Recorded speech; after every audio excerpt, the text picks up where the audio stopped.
आप में से कितने लोग हैं जो बहुत एक्साइटेड हैं आज के सेशन को लेकर के? तो अब मैं जैसे ही आपको नाम बताऊंगा उनका, जो हमारे आज के गेस्ट हैं, तो आपका जो एक्साइटमेंट लेवल है वो और बढ़ जाएगा। ये बताने से पहले कि गेस्ट कौन है, मैं आपको थोड़ा सा बताता हूं YouTube के बारे में। YouTube में क्या है कि पूरे वर्ल्ड की अगर बात करी जाए तो करोड़ों चैनल्स हैं जो अलग अलग जॉनर्स में हैं, अलग अलग कैटेगरीज में हैं। उसमें से दो बड़ी कैटेगरीज हैं, मोटिवेशन और एजुकेशन। पूरे वर्ल्ड में जो वर्ल्ड का नंबर 1 मोटिवेशन चैनल है वो मेरा है, और जो वर्ल्ड का नंबर 1 एजुकेशन चैनल है किसी इंडिपेंडेंट क्रिएटर का, वो उनका है, जो कि हमारे गेस्ट हैं। उनके 17 मिलियन से ज्यादा सब्सक्राइबर्स हैं। Please give an energetic and warm welcome to the one and only Khan sir.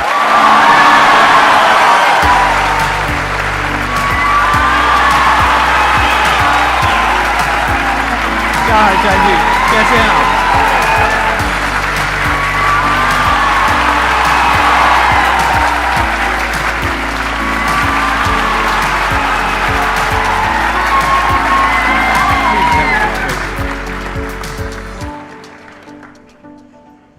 इससे पहले कि ऑडियंस आपसे कुछ पूछे या इंटरेक्ट करे, मेरे माइंड में एक क्वेश्चन है आपके लिए जी।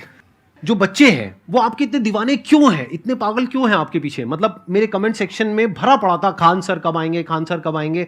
मतलब ऐसा क्या जादू कर दिया आपने बच्चों के ऊपर? ये सवाल हम आपसे भी पूछते हैं, हमारे पे भी इतना कमेंट आया, इतना मेरे तो ऑफिस में लोग चले आए कि सर कब जा रहे हैं। अच्छा। क्योंकि हम लोग का तो एग्जैक्ट है वही पढ़ाना है। हाँ।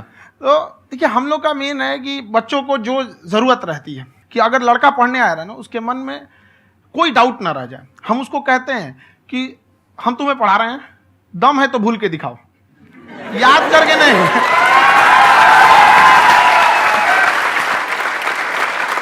प्लस आप जिस प्राइस पॉइंट पे पढ़ा रहे हैं, आई थिंक वो सबसे कम है, वो बहुत ही कम है। सर ये जो फीस का कल्चर है, ये हमारा इंडियन कल्चर नहीं है। हमारा इंडियन कल्चर गुरु दक्षिणा है, उस हिसाब से वो सही है। ऑक्सीजन जैसे जिंदगी के लिए जरूरी है, वैसे एजुकेशन जरूरी है। कोई ये नहीं कह सकता है कि पैसे की वजह से वो खान सर के यहां से लौट गया। क्या बात है।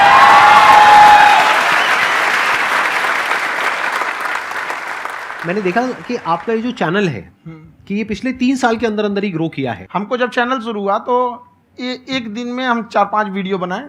एक हमको कुछ आता, आज भी नहीं आता इतना, तो हम देख के कैमरा उमरा तो हम कंफ्यूज हो गए, बाप रे।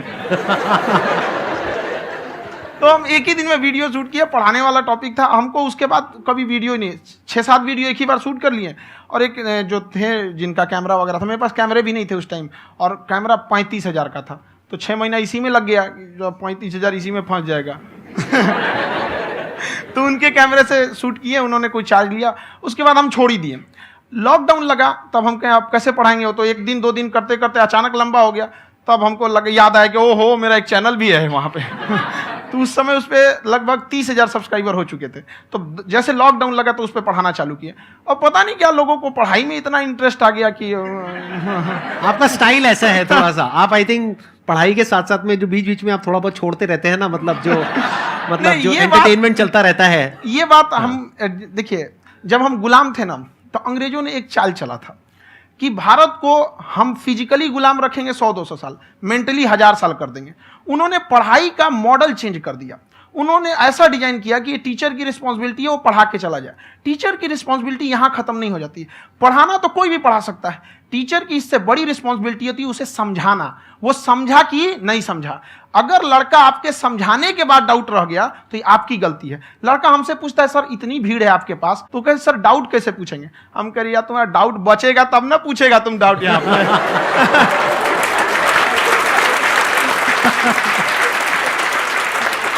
कॉन्फिडेंस नेक्स्ट लेवल है खान सर का, मानना पड़ेगा। और शायद यही वजह है इनकी जो ग्रोथ है उसका। किसी ने शायद सपने में भी नहीं सोचा होगा कि पिछले 2 साल के अंदर अंदर जो आपके चैनल की ग्रोथ हुई है, जैसे आप खुद ही बता रहे हैं कि लॉकडाउन के टाइम पे आपके 30,000 के करीब सब्सक्राइबर्स थे, आज की डेट में 17 मिलियन है। और मेरा एक क्वेश्चन और है, इससे पहले कि ऑडियंस में से आपसे कोई क्वेश्चन पूछे, कि कई बार आप ऐसे भी टॉपिक्स टच करते हैं जो थोड़े से कंट्रोवर्शियल हैं या थोड़े से सेंसिटिव हैं, जिसके ऊपर बात करने की हिम्मत आई थिंक बहुत ही कम लोगों में है। तो आपको कभी ये नहीं लगता है कि कहीं ज्यादा तो नहीं हो रहा है, इसको थोड़ा रोक देते हैं, थोड़ा कम कर देते हैं? क्योंकि कोई लाइन ही नहीं है वैसे तो बोलने को, तो आप कुछ भी बोल दो, कितना भी बोल दो।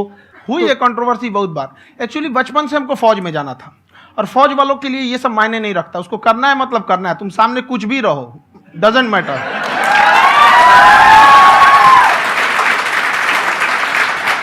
और मैंने YouTube पे देखा कुछ वीडियोस में कि आपका जो इंस्टीट्यूट है वहां पर आज से कुछ साल पहले कुछ बम गिरे थे। हाँ, कुछ गिरे थे, कुछ तो बहुत सॉलिड जगह गिरा था, फटा नहीं वो। मतलब आपके आसपास? हाँ, बम को भी पता है कि टीचर की इज्जत किया जाता है। क्या बात है, क्या बात है। मैं समझ पा रहा हूं कि ये आपके अंदर जो एटीट्यूड है ये कहां से आ रहा है, क्योंकि आप बचपन से ही फौज में जाना चाहते थे, तो आप जंग के मैदान में ही खड़े हैं एक तरीके से। बस फर्क ये है कि आपके हाथ में कलम है, हथियार ना हो करके। हथियार से एक आदमी की जान जा सकती है, हाँ। कलम से बहुत ताकत होता है। शिक्षा एक ऐसा हथियार है ना, हर कुरीतियों से लड़ सकता है, हर तरह की समस्याओं से। और ये एक ऐसा हथियार है, मेटल डिटेक्टर में भी नहीं पकड़ाता है।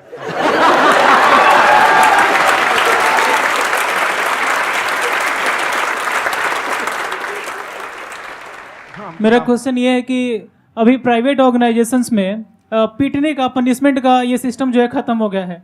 हम आपके वीडियो में देखे हैं सर कि आप एक बड़ा सा रोल रखे रहते हैं, पुलिस वाला लाठी है वो, पुलिस वाला लाठी है, और स्टेज पे बुला के बच्चों को उसी से धुनाई शुरू कर देते हैं मस्त एकदम से, है ना। तो सर मतलब कि बच्चे मतलब कि डरते नहीं हैं आपसे, और इस तरीके से कैसे कनेक्टेड हैं आपसे, है ना। और एक और क्वेश्चन सर, यूपीएससी का जो आप अपना बैच स्टार्ट करने वाले हैं, ठीक है, उसके बारे में बताइए सर, क्योंकि मुझे मतलब कुछ इशू करना है सर, ठीक है। और संदीप सर को देख लिए, मेरा तो वैसे ही हो जाना है।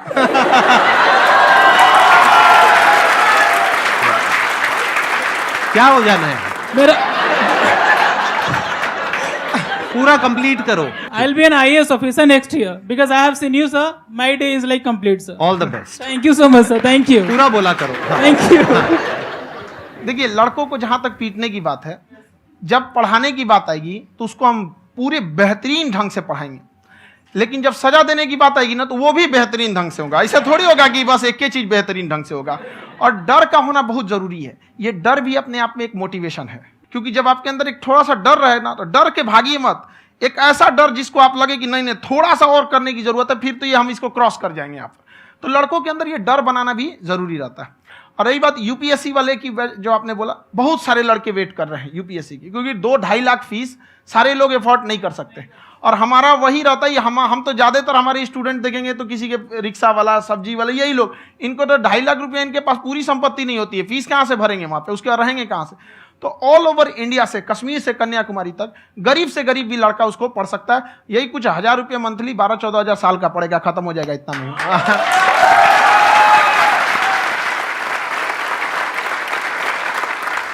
ये जो डंडे वाली बात इन्होंने कही, ये सच है? मतलब आप सच में एक डंडा रखते हो? पुलिस का ही है वो। और मारते हो? हाँ, कि मतलब अगर कोई लड़की छेड़ता है या ऐसा कोई भी उल्टा पुल्टा काम पढ़ाई करता लिखाई है, कुछ भी गलती करेंगे तो पिटाएंगे वो। यहाँ पे कैमरे पे ऑन कैमरा जैसा भी रहे, कुछ भी पिटाना तो उनको फिक्स है। एक तो कोई मतलब विधायक जी थे, उनके लड़का को पीट दिए, तो चला दल बल लेके अपना वहां पे। उसने घर पे नहीं बताया था कि सर ने पीटा है, बस बोल दिया कोचिंग में पीटा है।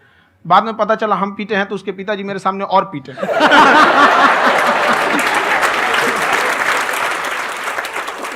सर आपका सबसे बड़ा डर क्या है, आप दोनों का? फौजी को डरे नहीं लगता है। बाकी अब सर से पूछिए।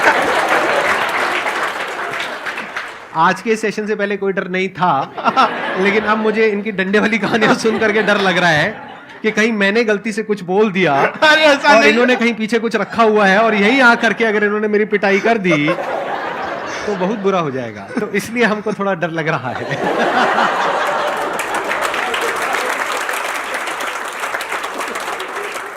आपकी डेली कितने घंटे क्लासेस होती है? 6-7 घंटे। अभी भी खुद ही करते हो आप? हाँ, हमारे स्टाफ परेशान रहते हैं। हम 1:30-2 बजे सोते हैं, सुबह 6 बजे उठ जाते हैं, परेशान रहते हैं। अरे इतना क्यों करते हो, है ना? कभी उनको भी साथ साथ लगना पड़ता है ना? उनको साथ साथ लगना पड़ता है। हम जग गए तो कोई सोया थोड़ी रहेगा, परेशान रहते, दिन में सोते ही नहीं है बेचारा, कहीं कहीं जाके सोते रहता है। तो हम सीट बांध दिए कि भाई तुम इस समय सो जाना, तुम इधर सो जाना। आपकी शादी हो गई है? नहीं हुई है अभी? मेरी खुशहाली देख के आप आइडिया लगा सकते हैं।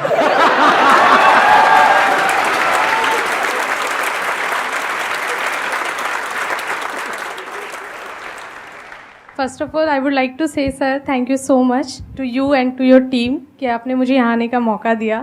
एंड सर अब तक मैंने आपको सिर्फ फ़ोन या लैपटॉप में ही देखा है दोनों को, आज फर्स्ट टाइम लाइव देख रही हूँ तो बहुत अच्छा लग रहा है। तो मेरा क्वेश्चन ये है सर आपसे जब हम लाइफ में कोई डिसीज़न लेते हैं कि हमें ये पर्टिकुलर चीज़ करनी है, और क्योंकि हम डिसीज़न लेते हैं तो हमारी आदत है कि पहले हम 4 लोगों से पूछते हैं कि तू बता तेरी क्या राय है, तू बता तेरी क्या राय है। तो उनमें से अगर कोई हमें कह देता है कि ये बेकार डिसीज़न है मत कर, तो हमारा माइंड कहीं ना कहीं डाइवर्ट होने लगता है और उसकी वजह से हम अपना डिसीज़न चेंज कर देते हैं। तो मेरा क्वेश्चन ये है कि कैसे हम अपने डिसीज़न पे स्टिक रहे, कैसे हम जो दूसरे के ओपिनियन है उनको अफेक्ट ना होने दें अपने ऊपर। दूसरे से सलाह लेने से पहले एक बार खुद उस पर रिसर्च कर लेना चाहिए, ताकि आप सामने वाला क्या सलाह दे रहा है आपको समझ में आना चाहिए। यहाँ पर ऐसा नहीं है कि कई बार ऐसे होते हैं कि दूसरे वाले को एक्सपीरियंस होता है, तो अगर आपको पहले से आइडिया है, उसके बारे में आप बेहतरीन ढंग से रिसर्च किए हैं कि क्या इसमें प्लस पॉइंट है क्या निगेटिव है, उसके बाद आप किसी से सलाह लेने जाइए। ये नहीं कि मन में आया सीधे बताओ, गड़बड़ा जाएगा। तो वहाँ पे पहले आपको R&D करना पड़ता है, समझ में आया कि नहीं। और जिंदगी हो या गाड़ी, जीतेगा वही जो टाइम पे गियर चेंज कर रहा है। तो डिसीजन चेंज करना बहुत ज़्यादा गलत नहीं है। इन्होंने बहुत अच्छी बात कही है और मैं इसी बात में थोड़ा सा और ऐड ऑन करूंगा कि ये जो आपने कहा ना कि अपने डिसीजन पे स्टिक कैसे रहें, ये कोई अच्छी क्वालिटी नहीं है, क्योंकि टाइम टू टाइम आपको अपने डिसीजंस को चेंज करना होता है। जैसे आपने 4 लोगों से डिस्कस किया, कोई इंसान कुछ पॉजिटिव बोल रहा है, कोई नेगेटिव बोल रहा है, उससे फर्क नहीं पड़ना चाहिए। डिपेंड ये करता है कि वो जो बोल रहा है उसका बेसिस क्या है।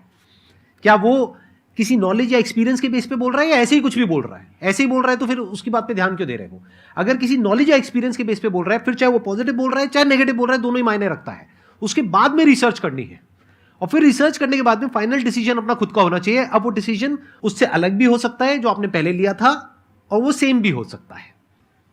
सर मेरा क्वेश्चन दोनों से है आपसे, how to deal procrastination and laziness. हमारा ब्रेन है ना, ये बहुत आलसी टाइप का, इसको आराम खोजना पसंद है। अब थोड़ा सा भी अब इसको आराम की ओर लेके चलेगा ना, तो फिर उधर ही रहेगा। आप सोचेंगे 10 मिनट आराम कर लेते हैं ना, तो 10 मिनट 2 घंटा बना देगा। उसको टॉर्चर कीजिए, चल 10 मिनट बाद में।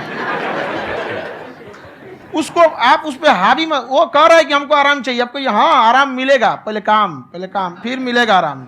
तो आप उसके हिसाब से मत चल। आपका मन कर रहा है थोड़ा सा देख लेते हैं, कोई नोटिफिकेशन आया, आप कोई काम कर रहे हैं, क्यों पहले काम कर लीजिए, बाद में देखिएगा ना नोटिफिकेशन।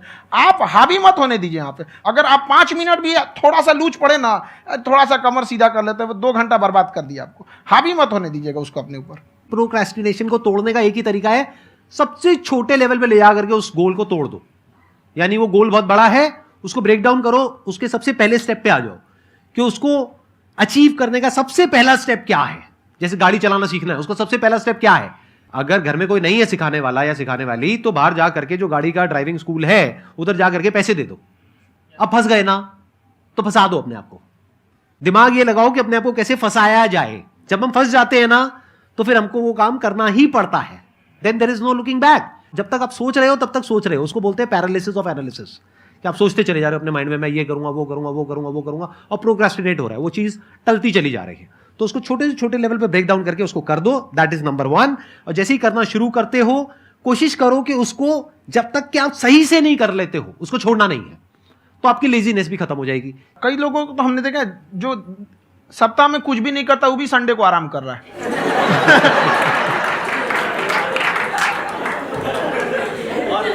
वैसे कहा भी जाता है कि अगर कोई काम आपको करवाना है ना, तो ऐसे किसी इंसान को दो जो बिजी है। हाँ। ऐसे आदमी को मत दो जो खाली है। ये परफेक्ट एग्जाम। किसी को भी आप देखिएगा जिसको आप कहते हैं कि मतलब थोड़ा ठीक ठाक आप समझते हैं कि नहीं ये बहुत आगे निकल, वो एक काम को खत्म करने के बाद कभी आराम नहीं करेगा। एक काम खत्म हुआ उसको लगेगा हाँ एक खत्म हो गया, अब दूसरा करना चाहिए। और वही जिसको देखिएगा एक खत्म हो गया और आराम करना चाहिए, कभी नहीं, लाइफ में आखिरी सांस तक।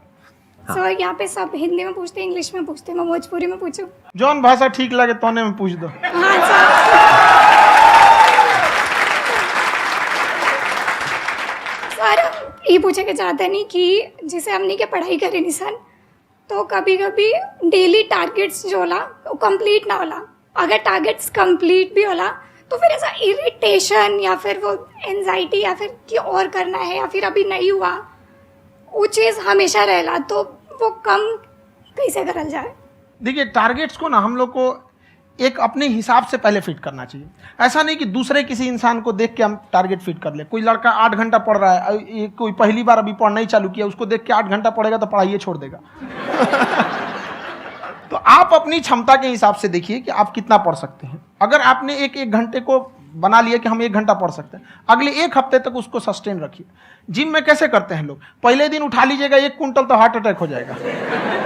तो वो धीरे धीरे टारगेट सेट कीजिए और अपनी क्षमता को भी देखिए। हर इंसान की क्षमता अलग है। कंगारू को देख के हाथी छलांग मारेगा, पैर तोड़ के बैठ जाएगा।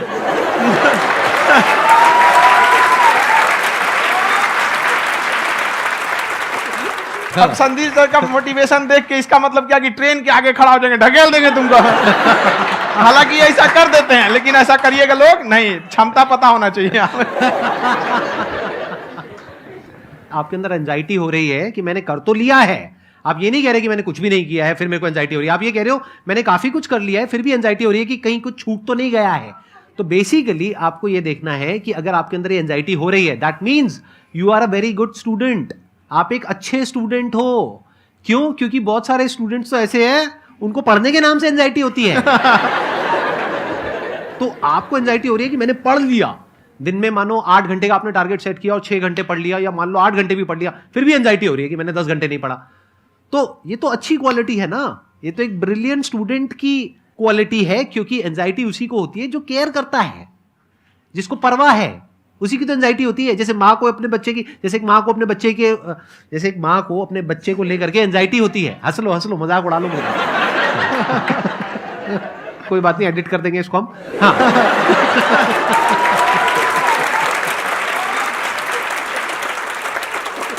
जैसे एक माँ है, उसको अपने बच्चे को लेकर के एंजाइटी होती है, थोड़ी सी भी तबीयत खराब हो जाए उसको एंजाइटी होती है, चाहे बच्चा ठीक भी है, डॉक्टर को नहीं होती है। क्यों? क्योंकि माँ को उस बच्चे से प्यार है। तो दैट मीन्स कि आप अपनी पढ़ाई को लेकर के सीरियस हो, इस वजह से आपके अंदर एंजाइटी हो रही है, विच इज नॉर्मल। जहां पर प्यार मोहब्बत होती है वहां पर थोड़ी बहुत एंजाइटी तो होती ही है ना। समझ रहे हो ना मैं क्या कहना चाह रहा हूं? आप लोग समझ रहे हो ना मैं कहां जा रहा हूं? जब वो किसी और से बात करती है तो एंजाइटी होती है ना।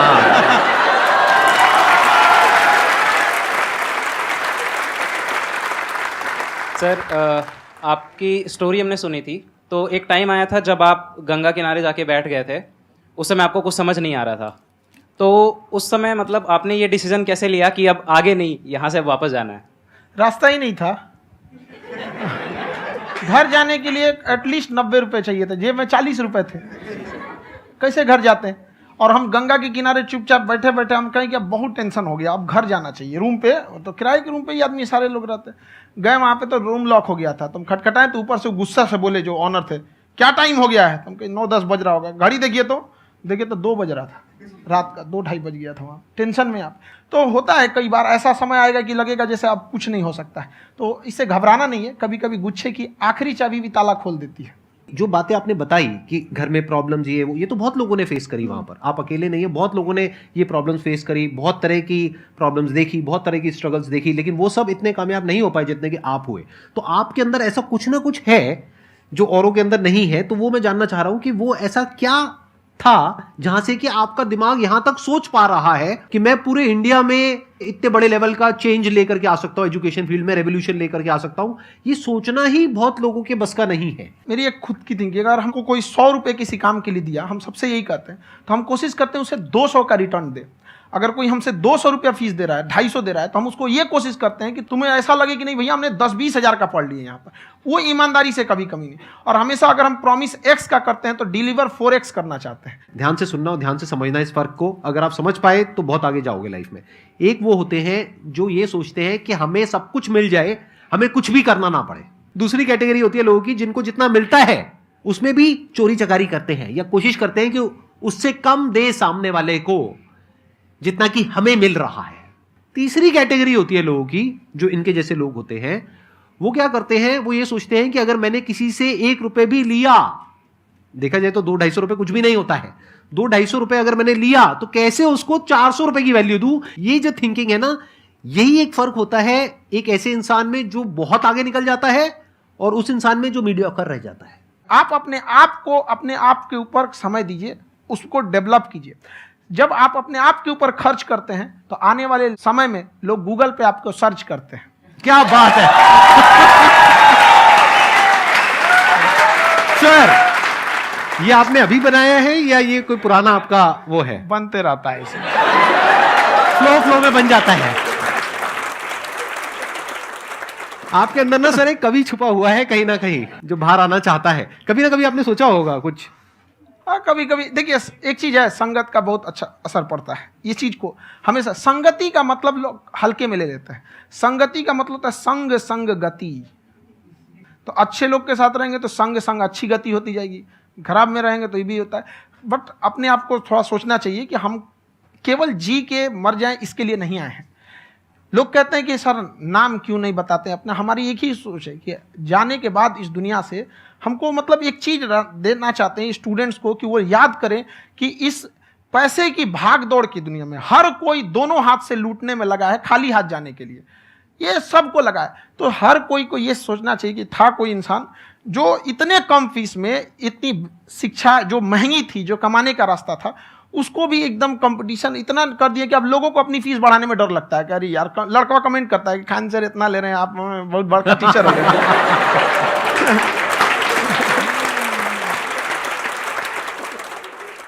खान सर की एक क्लिप है, ये समय और समझदारी में बहुत फ़र्क होता है। अगर समय रहते समझदारी आ गई तो इंसान कामयाब हो गया, लेकिन अगर समय चला गया फिर समझदारी आई फिर तो बेकार है। तो सर मतलब कुछ आपको ऐसी चीज़ लाना चाहिए जो मतलब बच्चों जो तैयार हो रहे हैं उनको ये चीज़ें मतलब एंड टाइम पर दिखे। समझ रहे आप मेरी बात? नहीं समझ?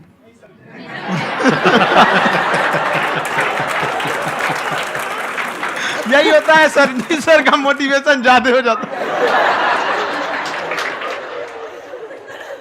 जब आप स्ट्रगलिंग फेज में हैं तो कम से कम चीजों को अपने ऊपर खर्च कीजिए, ज्यादा से ज्यादा सीखने में खर्च कीजिए। अगर आपको राजा बनने का शौक है तो गुलाम की तरह मेहनत करना सीखिए, तब राजा बनेंगे।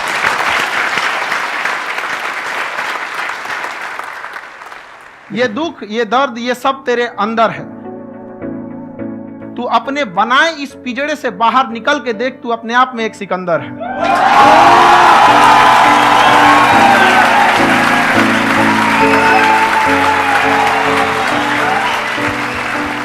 Thank you so much sir for coming. बहुत मजा आया मेरे को आपके साथ में इंटरेक्ट करके। आई एम श्योर आप लोगों को भी बहुत मजा आया होगा।